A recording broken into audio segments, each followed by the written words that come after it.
Chapter 32 Napoleon II. Henceforth, Napoleon could make no mistake about it. He could obtain his wife and his son only by war, only by victory. He must win. But he doubted himself. The task imposed upon him was beyond the strength of any man, even a genius. The treasury was empty, the army, lacking in officers and composed of conscripts, had lost faith in their leader's invincibility. The people were like a great lion, exhausted after a score of years of fighting, still licking its wounds, and growling when its tamer tried to make it stand up again. The stakes were so high that they made Napoleon tremble. Ah, if only he were allowed a little respite! But he had no time. England's inexhaustible gold was already letting loose against France the endless hordes of Germany and Russia. Napoleon set off for the north on June 12th. He left behind him an anxious middle class, concerned above all with their incomes, a nobility who were trafficking with the enemy, a House of Representatives who only awaited their chance to take their revenge for his coup d'etat of Brumaire 18th, and a ministerial council full of fools and traitors, among whom Fouché, whom he had again made Minister of Police, was not the least. Napoleon was aware of all this, but he was also aware that to all those who remained faithful to him, he must throw victory and glory and victory, like lumps of meat to a wild beast, which would otherwise devour him. The start of his campaign gave him some hope. On June 16th, he won a victory at Ligny, but 2 days later came Waterloo and disaster. Bertrand, Drouet, and Foch carried Napoleon away from the battlefield by force. He had wanted to be killed with his old guard, cut to pieces by the English grape shot. He fled, livid in the face, speechless with despair, with tears of rage running down his cheeks. His routed army growled around him like an angry torrent, bearing its emperor away with it like a straw. 3 days later, Napoleon was back in Paris. His first words were to ask Caulaincourt about the House of Representatives. The House of Representatives was hostile to him, and found support among the Liberals and the Royalists. Napoleon wanted to go on fighting, raise more men, equip them, drive the enemy out of France, but events left him no time. Davout, Lucien, and Carnot urged him to dissolve Parliament, but he did not dare to do so, despite Lucien's efforts. The House of Representatives acted too quickly for him.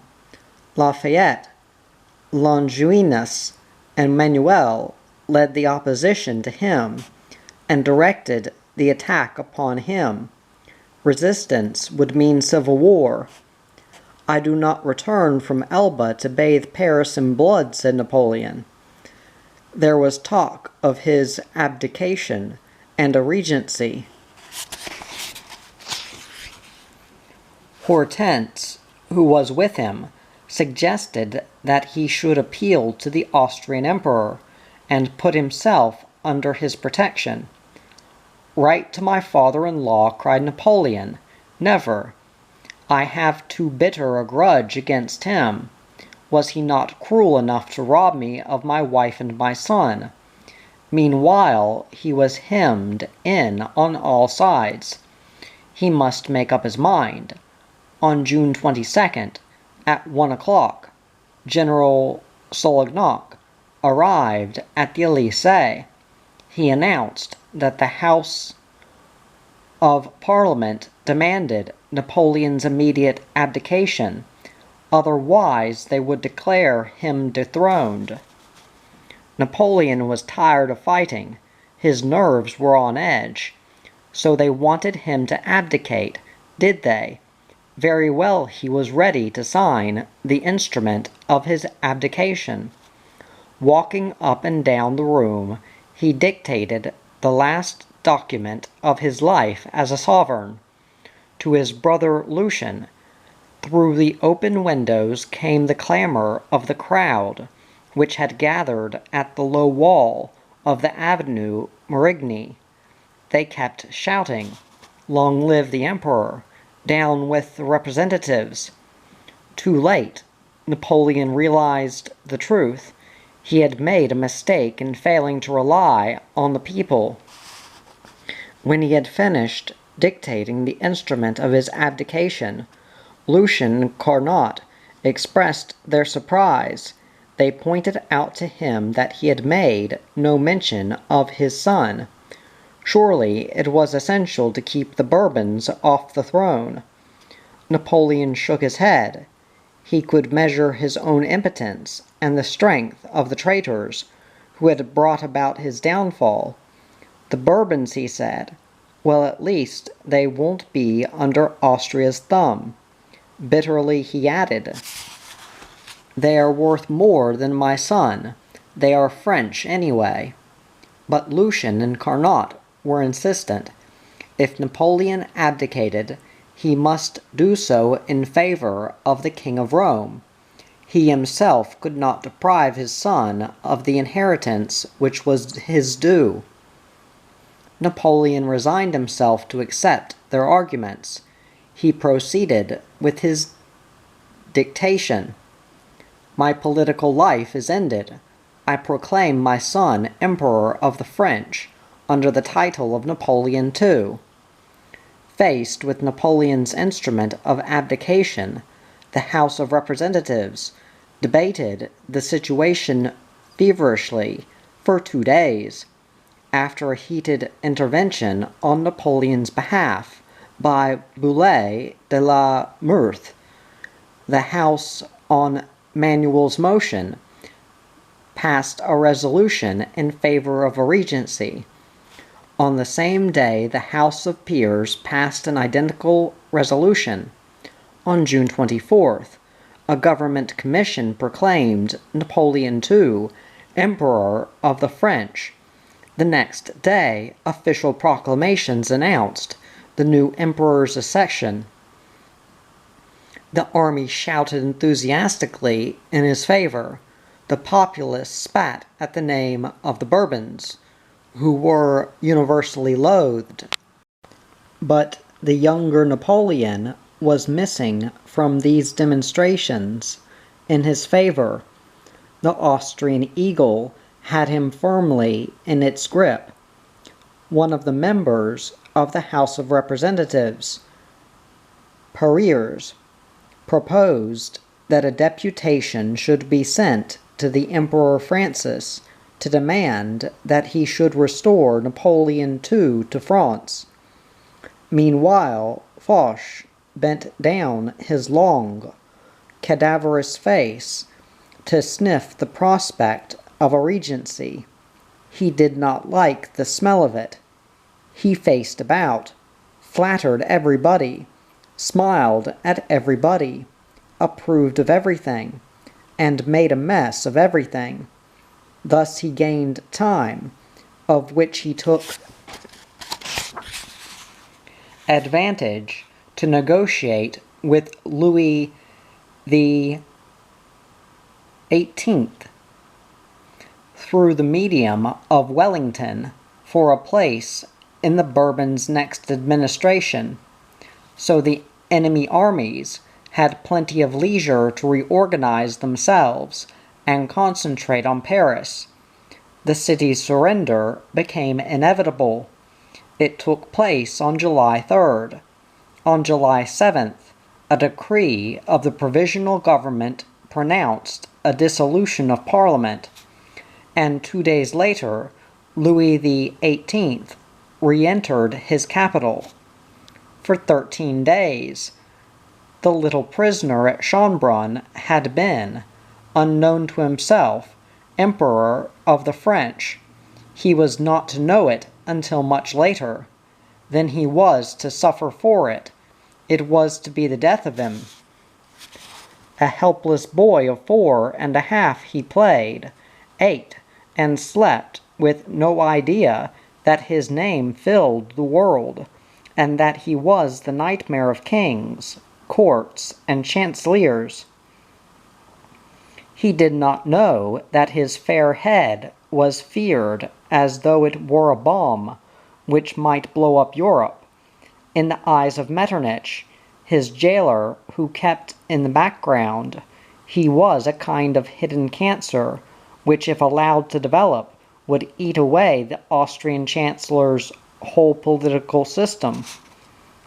Little Napoleon must be put out of harm's way. Metternich devoted himself to doing so.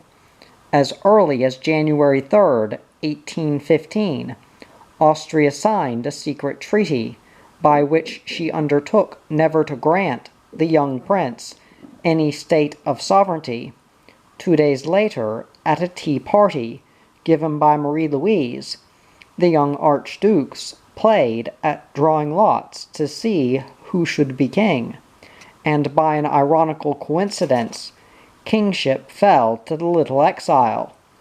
His new governess, Madame Mitrowski, who was soon to become Countess Skarampi, was much taken up by her duties as lady-in-waiting, and paid little attention to him. It was Madame Soufflot, her daughter, and good Madame Marchand, who took care of him and supervised his education. They kept the memory of his father alive in him. They talked to him about Paris, the Tuileries, and St. Cloud.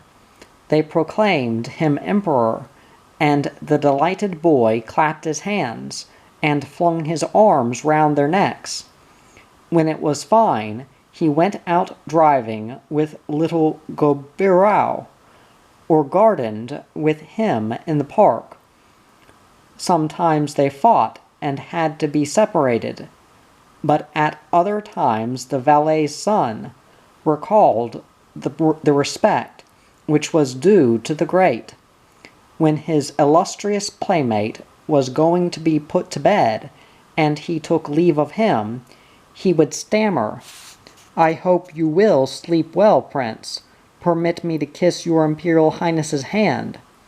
These pompous words amused little Napoleon very much.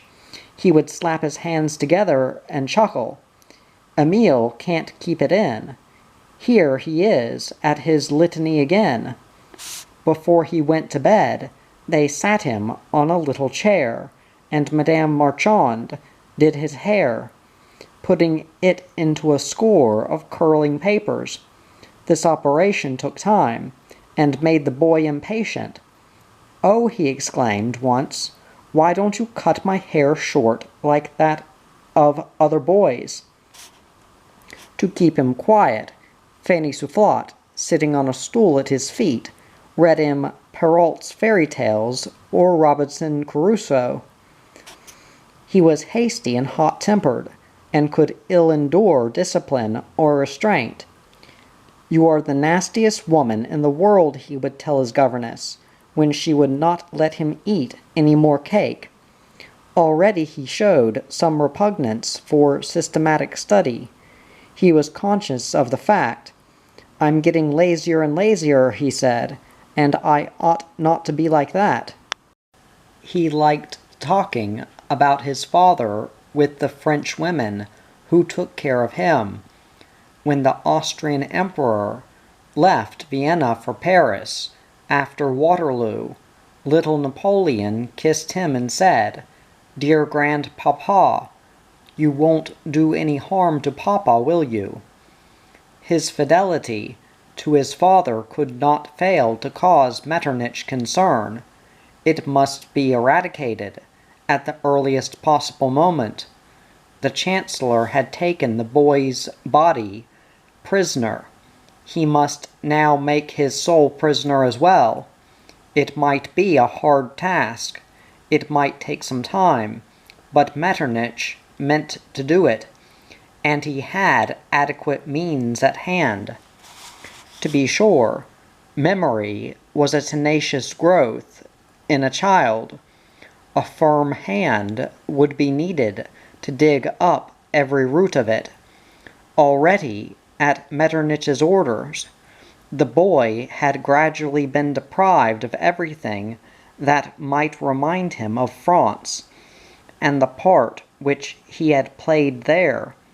One day it was his French wooden soldiers, another day it was his broad ribbon of the Legion of Honor, which was replaced by the Order of St. Stephen.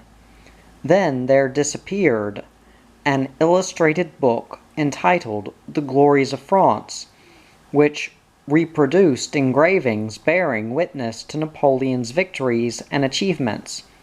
For months the boy asked for its return, but in vain. Metternich realized the power of education. He was conscious of the bad influence over the prince which was exercised by the French women, who still surrounded him. The Chancellor's first step was to put the young prince under masculine control. On the advice of Hauger, the Minister of Police, his choice fell on Count Maurice de Tristan. Aged 40, de Tristan belonged to one of the leading families in Austria. He was an ex-officer and a man of cultivated mind, a patron of Beethoven, controller of music at court, and director of the Hof Theatre. He seemed to combine all the requisite qualifications. Marie-Louise approved of his choice as the prince's tutor. The emperor appointed him, and on June 30th, 1815, he presented himself at the boy's apartments in the Hofburg to take over his duties, but little Napoleon flatly refused to be introduced to his tutor. When Madame Scarampi insisted, he declared, "I won't go into the drawing-room." "But why not, Prince?" "Because I don't like the chamberlain who's in there. He wants to teach me things. He's a bad man."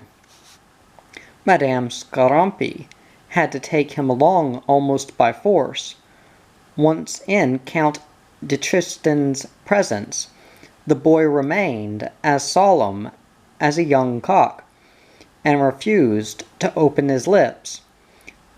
Their very first lessons revealed variance between the tutor and his pupil, whose ill will towards him was obvious.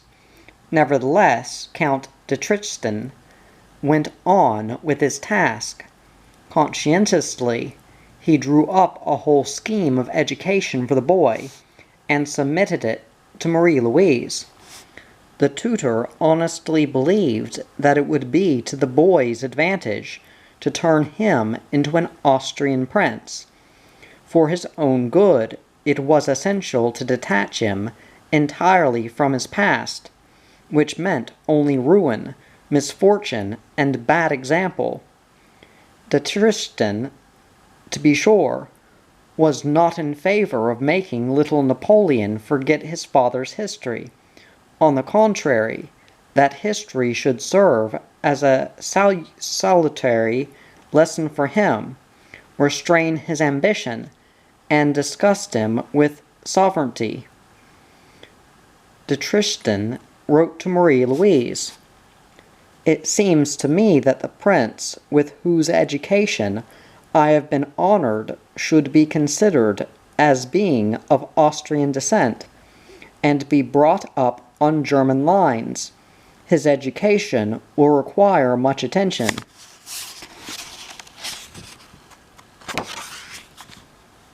Marie-Louise could not fail to applaud his plans. On September 2nd, 1815, she wrote to Madame de Montebello, "I want him to be turned into a completely German prince. It must be his own talents, his own brains, his own worth, which make a name for him, for the name which he bears by birth is unhappily the reverse of a fine one." So she hastened to satisfy de Tristan when he demanded the immediate dismissal of little Napoleon's French women. On September 19th, Madame Soufflot and her daughter Fanny were dismissed. When he heard the news, the boy cried and flew into a rage.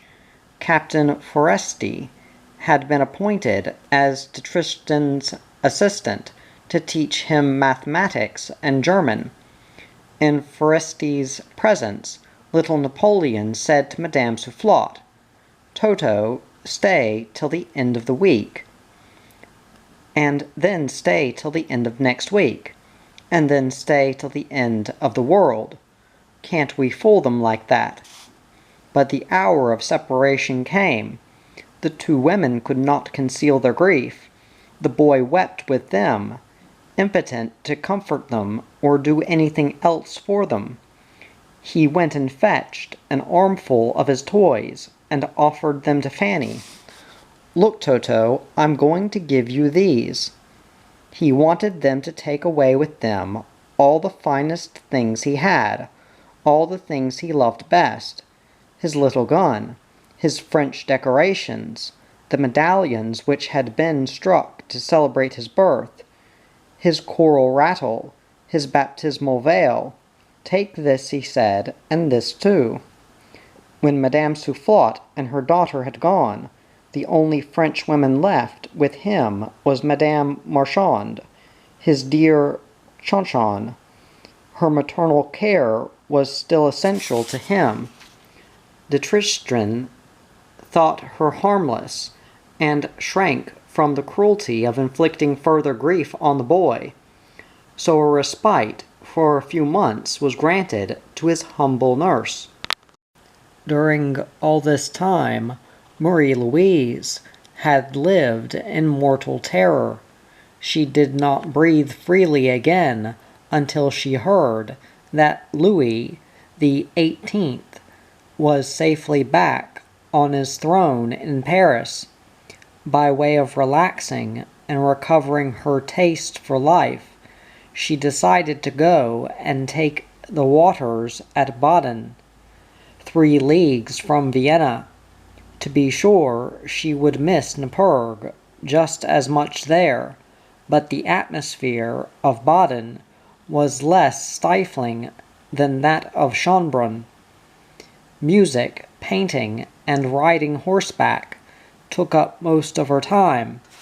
On Sundays she went to Mass, in great state, with visitors, to the watering place lining the road, preceded by Basset, clad all in black, and solemn as a sacristan.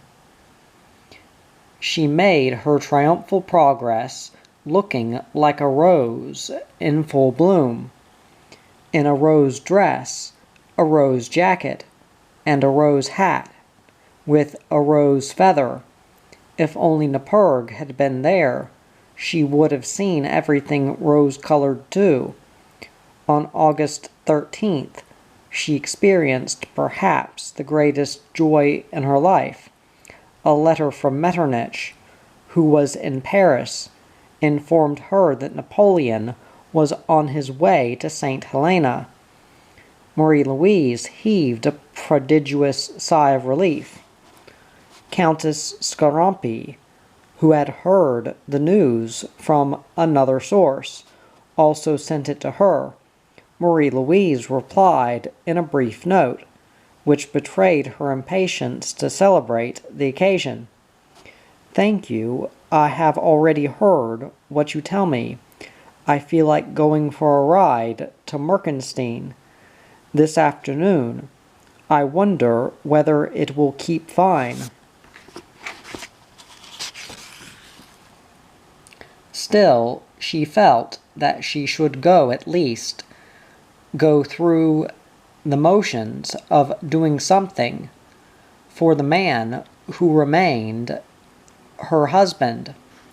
On August 15th, Napoleon's birthday, she wrote to her father, "I hope that he will be treated kindly and leniently, and I beg you, my beloved papa, to use your influence in this direction. This is the sole request which I permit myself to make to you, and this is the last time I shall interest myself in his fate. After all, I owe him a certain amount of gratitude for letting me live in the calm of indifference, instead of trying to make me unhappy." Henceforth her Corsican husband ceased to exist for her. If he had been 6 feet underground, he could not have been more completely effaced from her life. Of her love affair with Napoleon, but one memory remained, her son. But the part her son played in her life was such a small one. Besides, the people around her exerted themselves to make him play a still smaller part, and docile Marie-Louise let them have their way. On August 21st, Metternich informed her that she could not take the little prince with her to Parma. Marie-Louise did not worry about that. Only one person now counted in her life, Napoleon. How she missed him, that fine soldier who had covered himself with glory by defeating Murat. How slow he was enjoying the reward which all his doughty deeds had earned from her.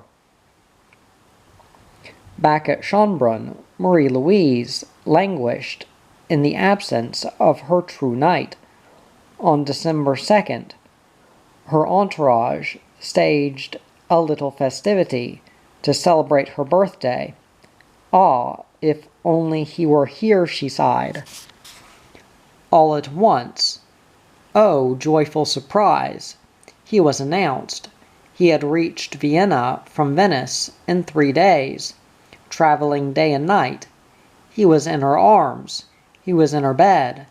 It was exactly 7 weeks since Napoleon had landed in St. Helena. He had just left the Breres and taken up his residence at Longwood, a tumble-down house beaten by an endless wind. Chapter 33. The Outlaw. At dawn on July 15th, Napoleon's valet, Marchand, had helped his master to don the uniform of a colonel in the light infantry of the guard, and handed Napoleon his little hat and his sword. With his suite and his baggage, Napoleon embarked on the brig Epervier. At 6 o'clock, he boarded the English ship Bellerophon. When he reached the quarter-deck, he saluted Captain Maitland and said to him, "Captain, I have come to place myself under the protection of your sovereign and your laws." No honors were paid to him. Meanwhile, the Epervier, flying the tricolor, sailed away again, still ringing with cheers and shouts of farewell. On July 24th, 1815, the Bellerophon dropped anchor in Torbay, roadstead off Dartmouth. The day before, off Ossant, Napoleon had sighted the soil of France through the mist for the last time. With his eye glued to the telescope which he had used at Austerlitz, he gazed long and longingly at the coast. Then when the mist hid it from him, he let his arms drop heavily at his sides. Grand Marshal Bertrand had to help him to his cabin. In Torbay roadstead, an unpleasant surprise awaited Napoleon. By order of the English government, nobody was allowed on board the ship which carried him.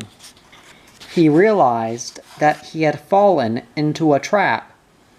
England was preparing to treat him not as a guest, but as a prisoner. Finding that Napoleon's presence off Dartmouth aroused undesirable curiosity, Lord Liverpool, the English Prime Minister, took alarm and ordered the Bellefonds captain to proceed to the naval port of Plymouth. The Bellerophon reached there on July 26th. In accordance with the government's instructions, Napoleon promptly found himself subjected to stricter guard. He was isolated from all the officers of his suite below the rank of general. At the same time, it was intimated to him that henceforth his right to the title of emperor would not be recognized. He would be merely General Bonaparte and be treated as such. On July 31st, Admiral Lord Keith, Commander-in-Chief of the English fleet, and Sir Henry Bunbury, Under-Secretary of State, boarded the Bellerophon and informed Napoleon of the decision which the English government had taken regarding him. In order to put him beyond reach of disturbing the peace of Europe again, he was to be transported to the island of St. Helena. He would be allowed to take with him 3 officers, chosen by himself, and 12 servants. Napoleon received this sentence with a face set like a statue's. Nevertheless, he protested against the English government's breach of its pledged word. "Your government," he said, "is violating the time-honored right of refuge to my disadvantage. I appeal from its decision to England's sense of honor." A little later, he said to Maitland, "So I am to be exiled to St. Helena. This is worse than Tamerlane's iron cage. They might as well have signed my death warrant at once." For that matter, his faith in the English people's sense of honor was justified. Public opinion was aroused against the fate which awaited him. Strong protests were lodged against the injustice of which he was being made the victim, and in several directions efforts were made to invoke habeas corpus in his favor. Every day sightseers flocked to Plymouth in the hope of catching a glimpse of Boney, whom English caricaturists had immortalized. The roadstead was full of boats trying, at the risk of capsizing, to approach the ship on board which the Eagle was held prisoner. All this excitement filled the English Prime Minister with renewed concern. He ordered the Bellerophon to cruise offshore, pending the arrival of the Northumberland, which was to carry the ex-emperor to St. Helena. The Bellerophon sailed from Plymouth on August 4th. On August 5th, while she was at sea, Napoleon addressed to Lord Keith a further letter of protest. It was like a poisoned arrow stuck in England's side. Here, before heaven and mankind, I solemnly protest against the violence which has been done to me, and against the violation of my most sacred rights. I am not England's prisoner. I am England's guest. If the English government, when it ordered the Bellerophon's captain to take me and my suite on board, meant only to lay a trap for me, it has forfeited its honor and besmirched its flag. I appeal from it to the judgment of history.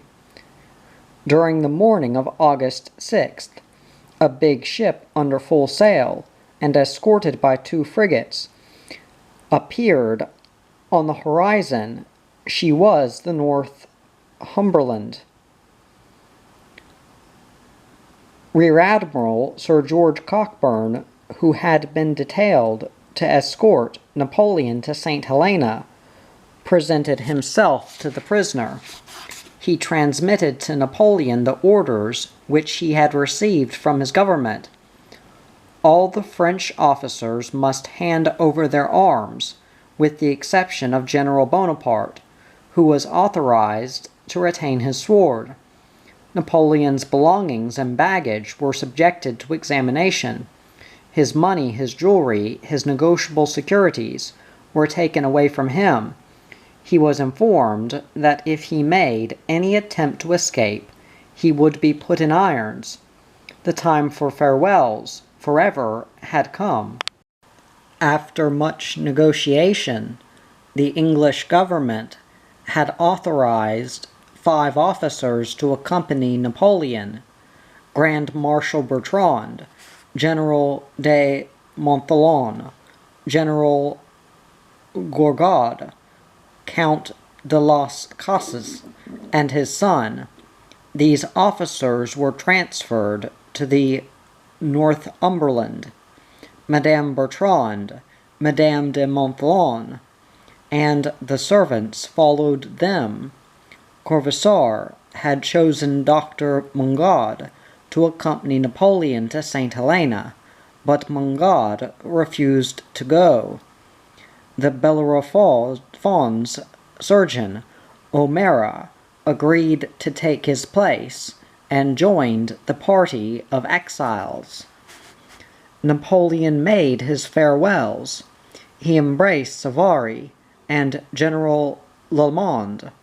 They were in tears, aghast at the thought that this parting might mean a sentence of death for them, for the English government talked about sending them back to France, and there the scaffold awaited them.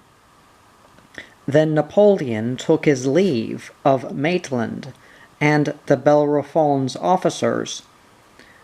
He walked between the ranks of the crew, standing at attention.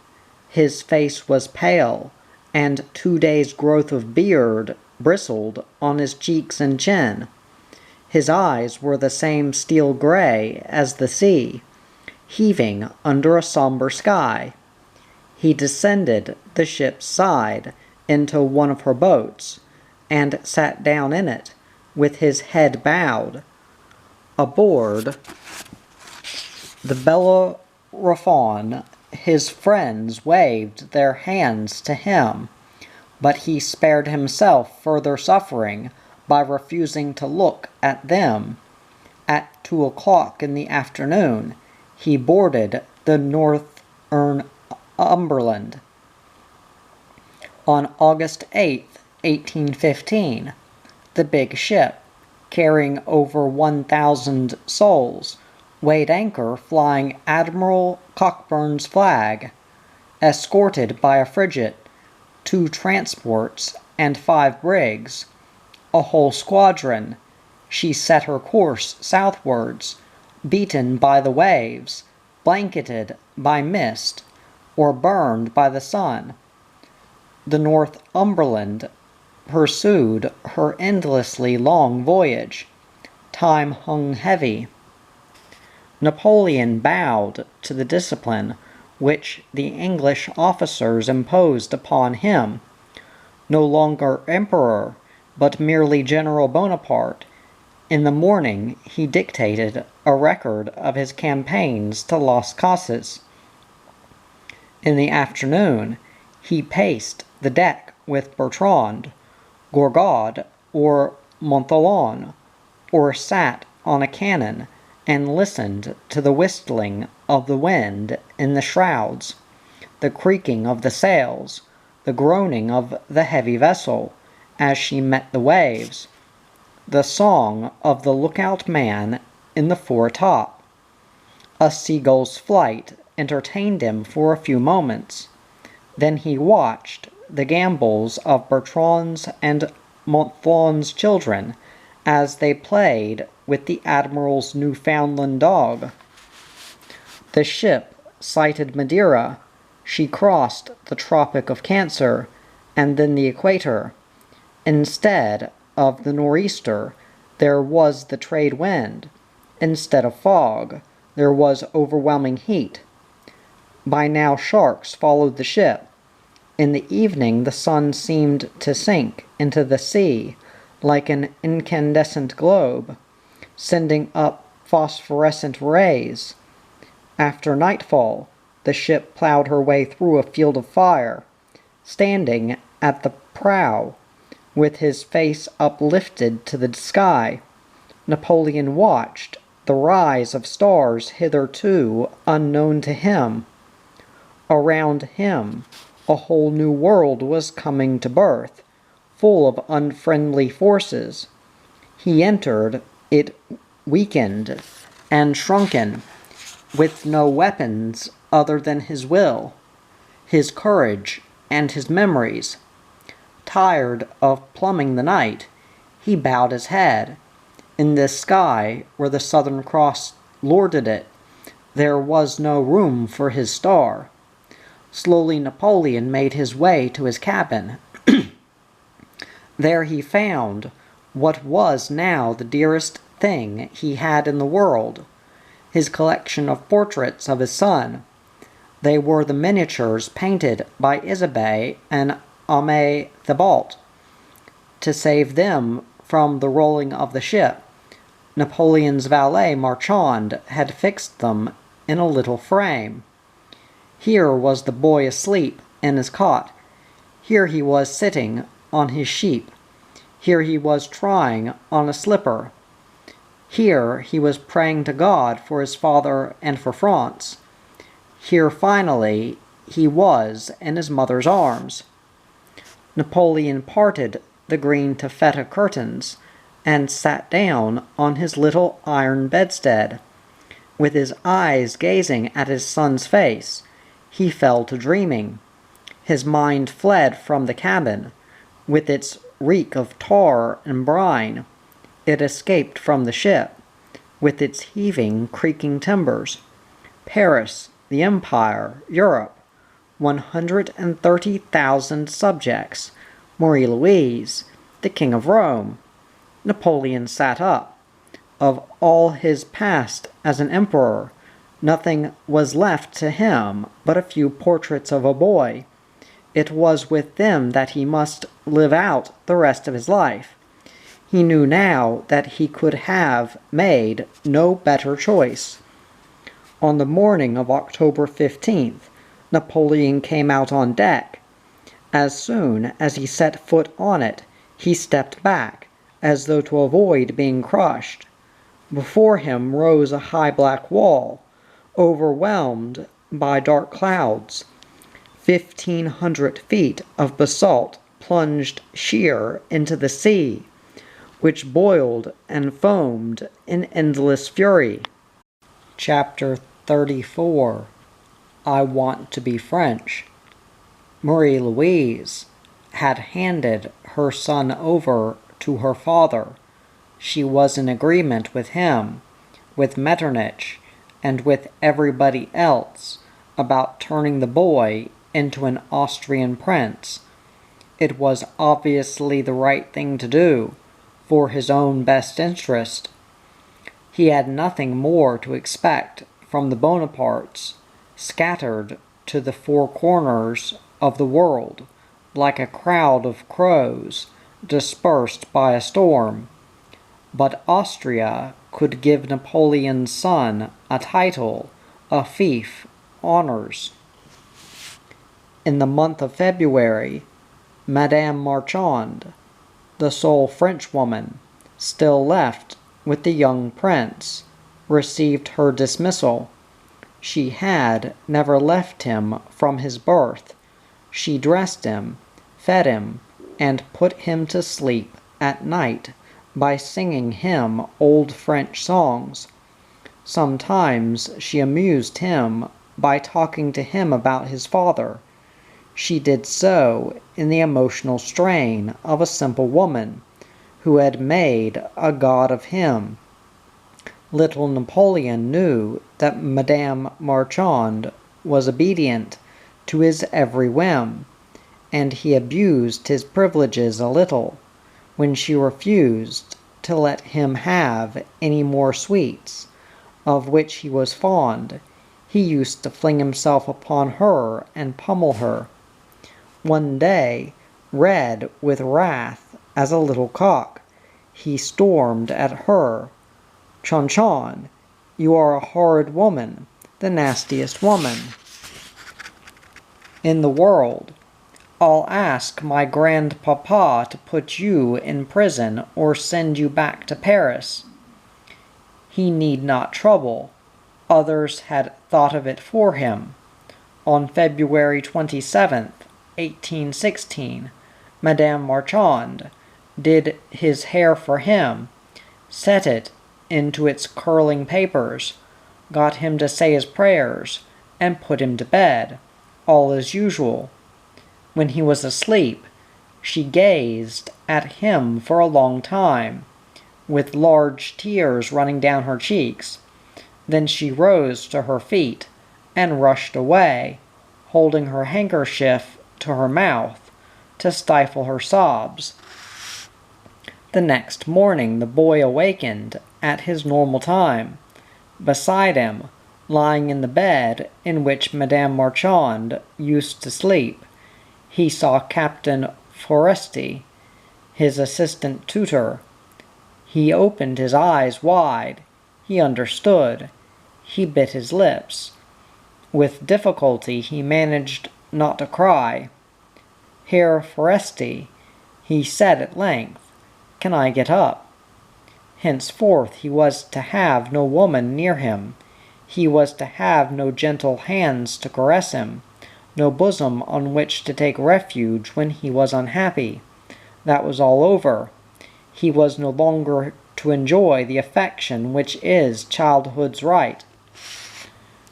To watch over him, to understand him, to awaken his mind to life, there were to be only men, and these men were strangers to him, who had orders to carry out, a duty to perform. They devoted themselves to it with no unkindliness, to be sure, but at the same time with a strictness which left no room for weakness or concession. Marie-Louise set off for Parma on March 7th, 1816, taking her Neperg with her, and also little Goberau. Her son was left alone with his tutors, Count de Tristan and Captain Foresti. With them were associated Matthew von Collin, professor of philosophy at the University of Vienna, and to teach the boy writing.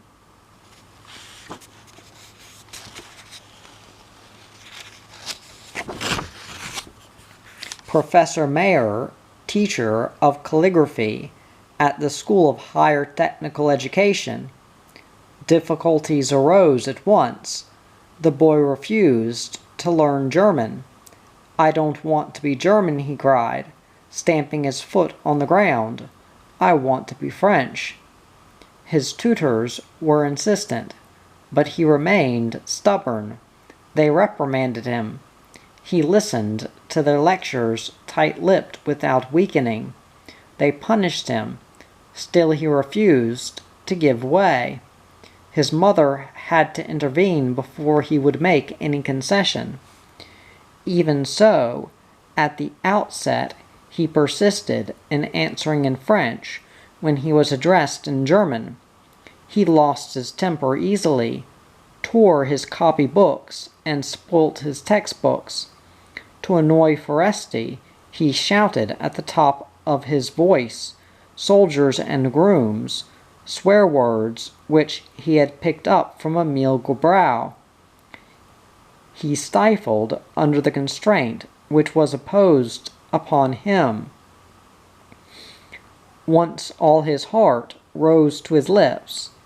"Ah," he said to Foresti, "how happy I was before I knew you, and when Toto was still with me." He was wide awake and quick in answer. One day at the imperial table, the Archduke Anthony told him that he would give him a ride on one of the lion cubs, which had just been born at the Schönbrunn Zoo. "All right, uncle," he replied promptly. "You have a ride first, and then it will be my turn." If he showed little taste for study, on the contrary, he had a very keen aptitude for military exercises and warfare. For fun, Matthew von Colin asked him what, according to him, a general ought to know. "Oh, not much," he replied readily. "Just how to train his soldiers, how to make them march, and a bit of reckoning." With his eyes alight, he raised his little hand, and he was in the habit of doing when he wanted to emphasize something, and added, "That's the truth." Still he was prudent. He told Foresti, "I want to be a soldier, but I don't want to get killed. I'd have a whole regiment marching in front of me to protect me from the bullets." He used to be carefree and cheerful.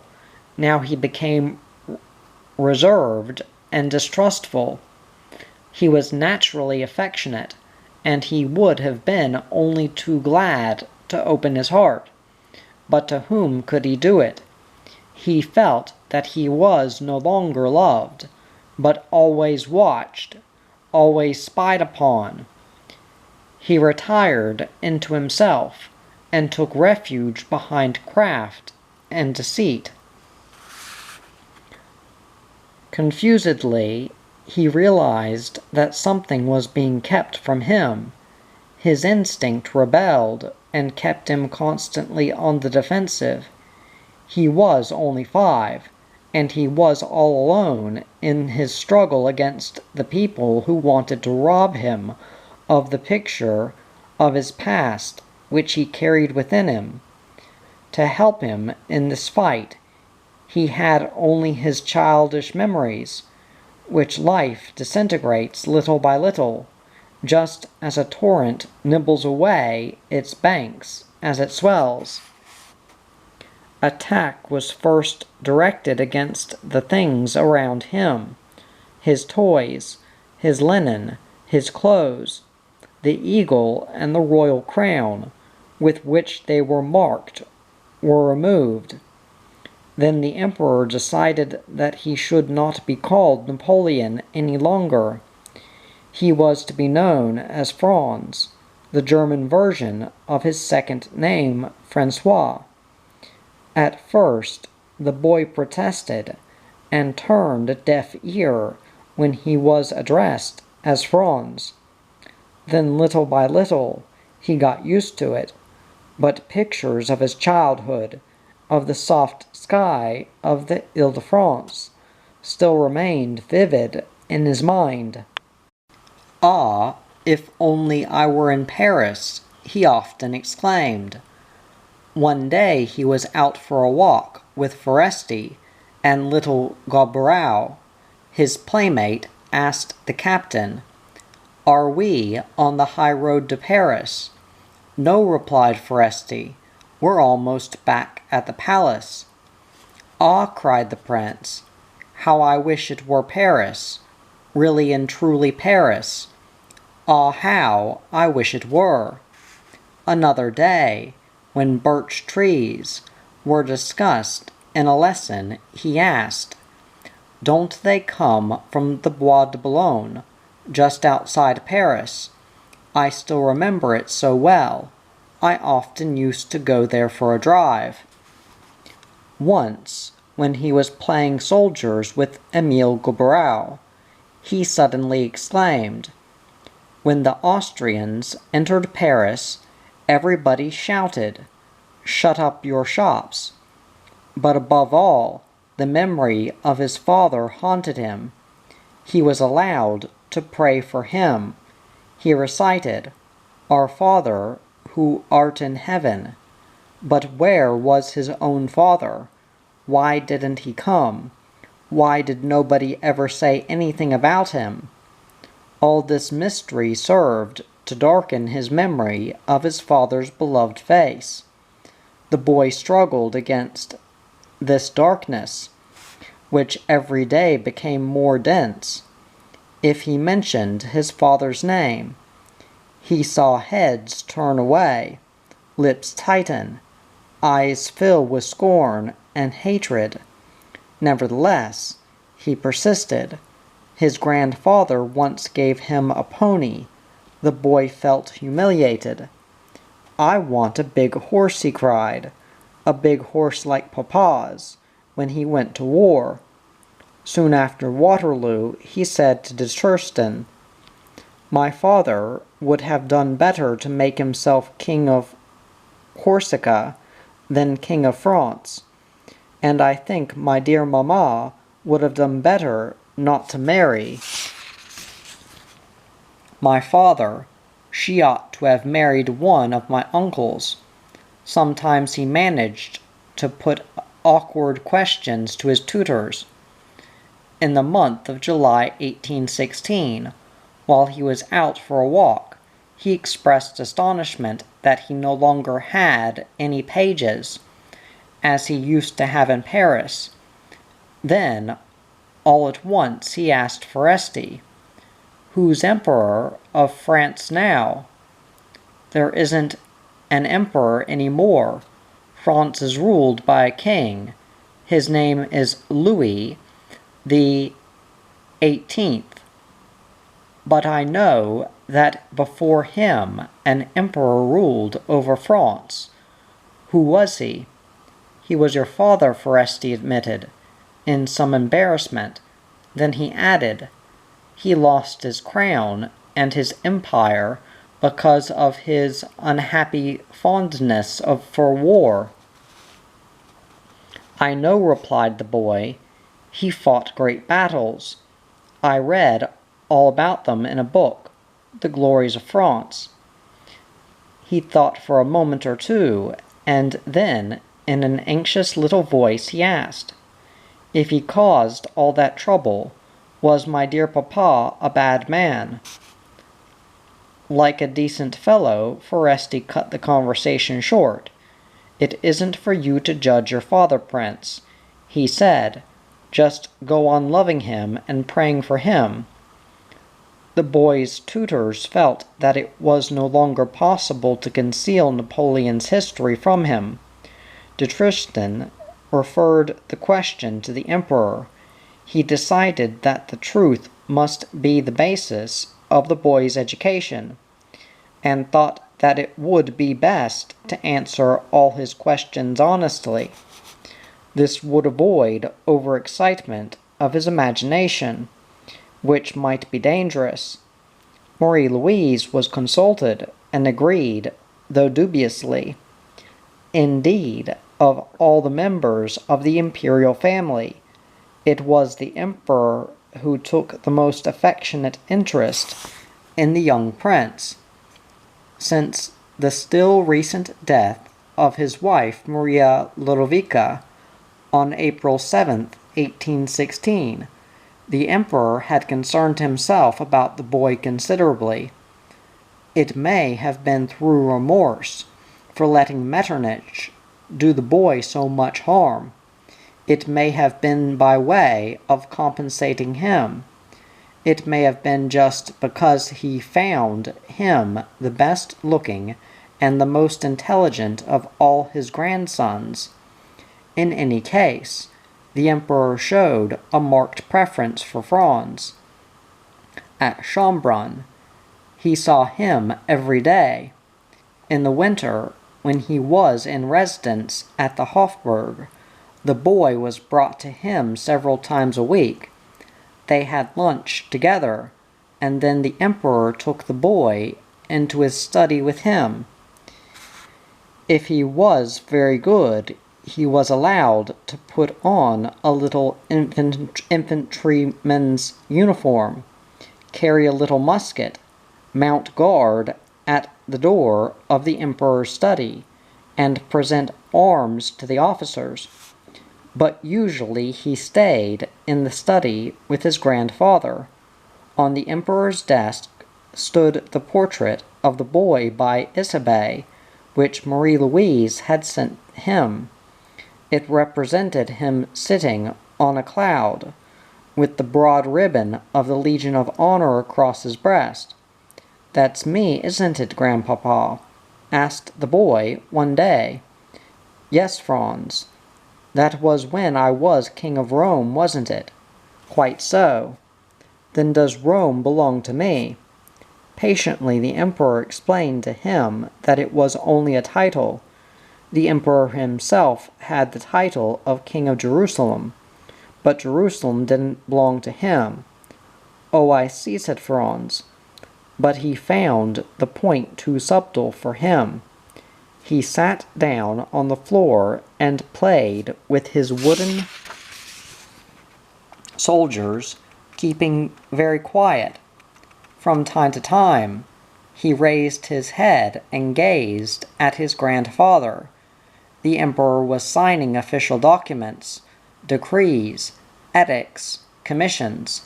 Then he took a stick of sealing wax, which he was in the habit of making personally, and sealed the envelopes with an artistry whose perfection was the admiration of every court and chancellery in Europe. The boy studied his long, rather red face, with its network of lines, his thick, loose, colorless lips, and his delicate white hands, lingering childishly over his finical task. Finally, the emperor became conscious that his grandson's eyes were fixed on him. He looked around. "What are you thinking about, Franz?" "Oh, nothing, Grandpapa." How could he say what he was thinking about? How could he say that he imagined himself in another study, like this one, but in the Tuileries?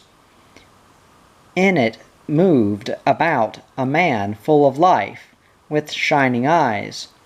He never sat still. He walked up and down, took the boy up in his arms, tossed him up in the air, caught him again, rolled about on the floor with him. He made him laugh. He covered him with kisses. The memory made the boy feel all aglow. Then he felt a sudden chill. Wearily he returned to his soldiers. Time went on. Darkness came in through the double windows, whose greenish glass cut off half the daylight. At any time, a footman brought in a big oil lamp. Another refueled the tall earthenware stove, which purred in a corner of the room. The clock on the mantelpiece struck, and it echoed by the cadence of chimes in the chilly mist that hung over Vienna. The atmosphere was heavy with the smell of wax. The boy felt sleepy. "What's the matter, Franz?" asked the emperor. "I just don't want to play any more, Grandpapa," replied the boy. When Marie-Louise set off for Parma at the beginning of March, she had obediently agreed to everything that was required of her. The boy must remain here, her father declared. Marie-Louise was far from insisting upon taking him with her. he would soon become an embarrassing witness of her fresh love affair. She was also to abandon her title of Empress, and to be known henceforth as Her Majesty, the Archduchess Marie-Louise of Austria, Duchess of Parma. Finally, she was requested to dismiss her French suite, headed by Bossuet, without delay, and to hand over to her father the portrait which Gerard had painted of her as Empress. On the other hand, she could take Napoleon with her. That compensated her for everything else. In Italy, she was well received, but her journey was fertile in incidents. One evening, in Verona, she went to the theatre incognito, but the audience discovered her, despite her efforts to make herself small at the back of her box. Promptly shouts went up. "Long live the Empress Marie-Louise! Long live Napoleon too!" The police were powerless to quell the enthusiasm. The Duchess had to leave the theatre. She returned home amid the cheers of a delirious populace. While she was settling down at Parma, in Vienna, the question of succession to the duchy of which she had taken possession was being discussed. Everybody in Europe was at least agreed on this point. Not at any price should Napoleon's son succeed his mother. Marie-Louise was consulted, merely as a matter of form. She protested feebly, and then, on the advice of her lover, agreed to any arrangement that might be made. Meanwhile, she led a gay life in her duchy. At the beginning of the summer, finding the heat in Parma overwhelming, she went to Livorno to be cooler. At the end of August, she proceeded to Florence. Thence she went on to Bologna, where she paid a visit to the picture gallery. But once more she was recognized. A crowd flocked around her carriage, shouting, "Long live Napoleon the Great! Long live his unhappy wife!" Officers at the door joined in the refrain, "Long live your husband! Long live your husband!" Marie-Louise had to make her escape from the gallery by a back door. "These vile people of Bologna," she exclaimed, full of rage and disgust, "they have stopped me from seeing what I wanted to see in the town." To avoid all these hateful manifestations of sympathy, she hastened to return to Corono, her summer residence. In addition, a more imperious reason precipitated her return. Napoleon had done valiantly. He had achieved something startling. He had got the wife of Napoleon, Emperor of the French, in the family way.